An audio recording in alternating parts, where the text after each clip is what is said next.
Salut tout le monde, j'espère que vous êtes en forme et que votre porte est bien verrouillée. Aujourd'hui, nous allons lire une histoire de Pierre Bellemare, de suspense, par le petit bout de l'aventure. Dans les petites annonces d'un journal anglais réservé aux messages personnels, Edwin Cobb vient de lire ceci. Sirène. Je suis enfin rentré. Prière entrée en contact. Signé Ouragan. Edwin Cobb a 17 ans. Il s'ennuie derrière son bureau, à réviser ses examens de mathématiques. Par la fenêtre de sa chambre, il aperçoit la mer. Sirène, Ouragan est enfin rentré. Edwin se met à rêver. Un jour, une sirène rencontrera un ouragan. C'était sur l'océan furieux. La sirène chantait et l'ouragan grondait. Que se passa-t-il? Sirène était une femme, Ouragan un homme, et ils ne se sont pas vus depuis longtemps. Edwin a beau torturer son imagination, inventer toutes sortes de scénarios, il est loin de la réalité. Et comme il adore explorer les petites annonces, quelques jours plus tard, il retrouve le message. Plus pressant cette fois. Sirène. Je suis rentré avec fortune de mer. Contact urgent. Signé Ouragan. Ouragan a fait fortune. Ouragan est revenu chercher Sirène. Quelle belle histoire d'amour et d'aventure. Les examens du jeune Edwin Cobb vont s'en ressentir. Mais tant pis. Il préfère la poésie et le mystère aux mathématiques et à la logique. Et il va être servi. À présent, Edwin lit chaque jour la colonne des petites annonces, comme si sa vie en dépendait. Il attend la réponse. Il se met à la place d'Ouragan. Et chaque jour qui passe sans apporter de réponse est un jour sans joie. Ouragan lance un troisième message, puis un quatrième. Tout le mois de mars s'est écoulé, avril, et le printemps cogne aux fenêtres des maisons.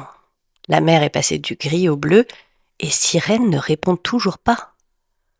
Alors, le cinquième message se fait menaçant. Ouragan à Sirène, si vous ne répondez pas, je publierai l'histoire de nos 14 semaines et de typhon. 14 semaines? L'aventure entre Sirène et Ouragan a donc duré 14 semaines. Et il y avait un témoin, un autre participant, Typhon. Edwin Cobb se passionne pour ce nouveau personnage. Aucun doute, tous ces noms de mer font penser à des naufragés. Ouragan et Typhon étaient deux hommes, Sirène, une femme. Quel drame les a secoués? Pourquoi se sont-ils perdus de vue? Pourquoi se cherchent-ils avec cette prudence et en usant de noms de code? Et surtout, pourquoi Sirène ne répond-elle pas? Edwin Cobb va de surprise en surprise. Lorsque le surlendemain de la dernière annonce, deux nouveaux messages viennent compliquer le mystère. Typhon à Ouragan, laissez Sirène tranquille, qu'elle se tienne à l'écart de cette affaire. Et un peu plus bas, Sirène à Ouragan, si j'accepte de vous rencontrer, vous tiendrez-vous tranquille? Le lendemain, Ouragan répond simultanément à Typhon de se mêler de ses affaires et à Sirène qui l'attend sur la place du marché. Quel marché? Où? Dans quelle ville? Edwin Cobb donnerait n'importe quoi pour assister à la rencontre. Il l'imagine. Il joue tour à tour le rôle de Sirène, puis celui de Typhon et celui d'Ouragan. Dans son imagination, ces trois personnages se sont rencontrés sur une île déserte. Typhon et Ouragan étaient amoureux de Sirène et ils ont trouvé un trésor, pourquoi pas? Mais les rêves n'expliquent pas le drame. Qui a peur de qui? Et pourquoi? D'ailleurs, Edwin se trompe. Sirène n'a pas vu Ouragan puisque ce dernier fait passer un nouveau message. Sirène, je ne vous ai pas vu au marché, pourquoi? Réponse de Sirène le lendemain. Ouragan, je vous ai vu. Oubliez-moi. Et plus rien. Des colonnes vides, des petites annonces stupides et sans mystère. Sirène, Ouragan, Typhon ont disparu. Edwin passe ses examens, les rate, invente 100 fois l'histoire de ces trois inconnus en épluchant le journal sans résultat. Alors, Edwin se décide. Et pour qu'il se décide, il faut que Sirène, Typhon et Ouragan soient plus forts que sa timidité maladive. Edwin est un garçon maigre et silencieux, sans frère ni sœur, ni amis, doté d'un père voyageur et d'une mère indifférente. Sa vie est terne, sans amour et sans ambition.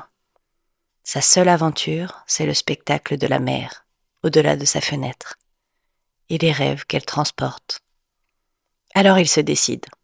Et le lendemain, Edwin lit dans le journal sa propre annonce. Sirène à ouragan. Je vous attendrai le 28 à 16h, Tin 603, voiture 17, Plymouth Gare. Le 28, c'est dans 3 jours. Le lendemain, Edwin voit surgir 2 messages dont la seule lecture lui donne le frisson de l'aventure. Ouragan répond. J'y serai. Mais Typhon, qui semble toujours veiller au grain, menace. Ouragan et sirène, si vous rompez le pacte, je ne réponds de rien. Donc il y a un pacte. Le 28, en gare de Plymouth, Edwin ronge ses ongles sur un banc. Il a beau se répéter qu'il ne risque rien puisque personne ne le connaît, il a peur. Ce qu'il a fait est peut-être dangereux. Il n'avait pas le droit de se mêler des affaires des autres, d'autant plus que Sirène s'est manifestée dans le journal du matin affolée. Sirène n'a pas signé le rendez-vous. Méfiez-vous de numéro 4. Étrange. Elle aurait pu dire que le message n'était pas d'elle et qu'elle ne viendrait pas. Au lieu de ça, elle dit n'avoir pas signé et recommande de se méfier d'un numéro 4. Un 4e personnage donc, et qui, lui, n'est pas désigné d'un nom poétique comme les autres. À 15h30, Edwin rôde sur le quai, les mains dans les poches et les yeux aux aguets. S'il a choisi ce train, c'est qu'il le connaît. Il se forme longtemps avant de partir pour Londres, et beaucoup de voyageurs s'y installent à l'avance. La voiture 17 est en queue de train, vide.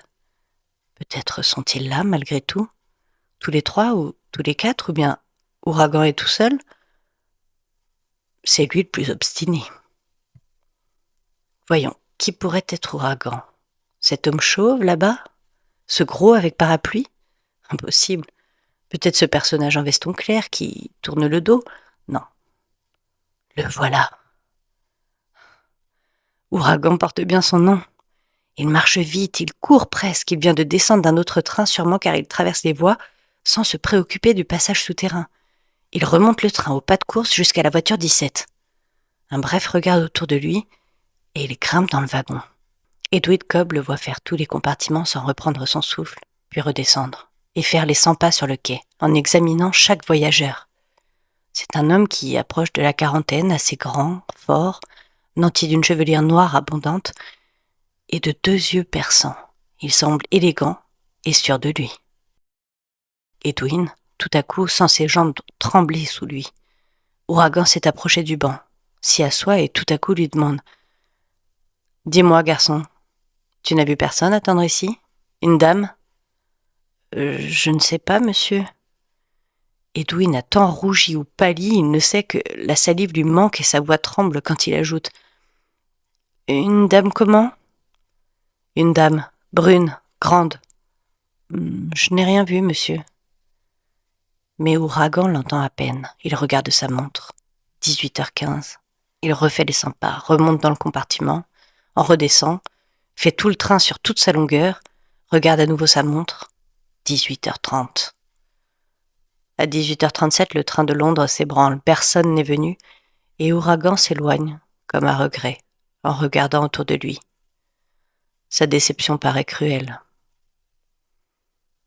Edwin sent une grosse boule lui nouer la gorge. Il s'en veut. Mais il s'en veut. Et il a si peur de ce qu'il va faire. Si peur qu'il court comme un dératé pour ne pas réfléchir. « Monsieur, écoutez, c'est de ma faute, c'est moi qui ai passé le message. Elle ne viendra pas, elle l'a dit dans le journal. Vous ne l'avez pas vu? Croyez-moi, monsieur, je voulais tant vous aider, je voulais savoir, je... » Edwin a pris une claque. Et la tête lui a tourné. Pendant quelques minutes, il a perdu la notion des réalités, puis s'est retrouvé assis sur un banc, avec l'homme à ses côtés, qui repoussait les curieux. « Ce n'est rien, allons, ce n'est rien. C'est un ami. Il a eu un malaise. » Les gens sont partis, et Ouragan a regardé Edwin dans les yeux. « Raconte. » C'était un ordre. Edwin a raconté le mystère des messages, les rêves et tout ce qu'il avait imaginé. Il s'attendait vaguement à recevoir une autre claque. Ouragan a réfléchi quelques instants, puis lui a tapoté l'épaule. Écoute, garçon, ce n'est pas une histoire pour toi. Il y avait un radeau, 3 hommes, une femme et une fortune. C'était pendant la guerre en 1943, bien loin des côtes d'Angleterre. Ça a mal terminé alors. Oublie tout ça. Edwin allait le supplier de raconter la suite. Qui a eu la fortune? Lequel a emmené Sirène? Qui est le numéro 4? Mais Ouragan était déjà parti, au pas de course. Edwin était seul, tremblant et tout bête sur son banc. Le quai était désert. Le rêve fini. Il ne saura jamais rien d'autre, et nous non plus. Quelques jours plus tard, dans le journal, Edwin a lu « Ouragan à tous les autres, salut et adieu, je ne romprai pas le pacte. » Mais rien pour lui, rien pour Edwin Cobb, qui ne faisait pas partie de l'aventure, à moins que ce « à tous les autres » le mette dans le secret lui aussi. D'habitude, Ouragan mettait Sirène et Typhon. À tous les autres, cela voulait peut-être dire Sirène, Typhon, numéro 4 et Edwin Cobb. On peut rêver.